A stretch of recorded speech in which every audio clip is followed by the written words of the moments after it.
everyone talking about the top 5 best fragrances by perfumer Frank Voelkl, if that's how you say it. The spelling will be in the title and description. And yeah, I haven't tried everything by this perfumer, as I could say about anyone, but there are some very impressive heavy hitters. Kind of unbelievable when I looked into this further, like, whoa, this perfumer did this one, and just, yeah, gonna jump in no particular order.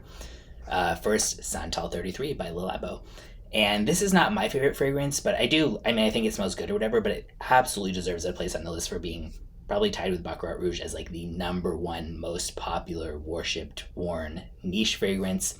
And yeah, to me, it's like kind of like fresh and luxurious at the same time. I do get a little bit of that dill vibe that some people get, but overall, I do think it's really well done. So many scents have copied it since then, and it's still worn constantly. People claim that certain areas in major cities just like smell like that down the street, basically. So yeah. And next, You by Glossier. This is kind of powdery iris with a well-blended musk, but done in a light way that's not too over the top. It's not, again, this one isn't like my all-time favorite, but it's a very popular modern second skin scent where it just kind of smells like You, but better, and just like clean and fresh and popular enough that I think it's worth a place as a touchstone on this list of kind of like, oh wow, that's impressive that this perfumer did that and kind of came out with that in this category. Next one I really love, Hinoki Shower by Born to Stand Out.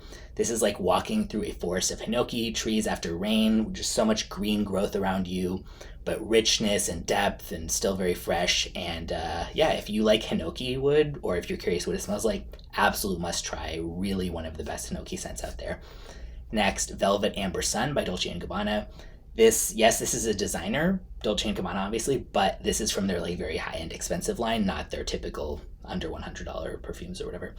And yeah, this is like rich, balsamic, resinous, slightly smoky, spicy, velvety amber all the way. Really nice cold weather amber scent.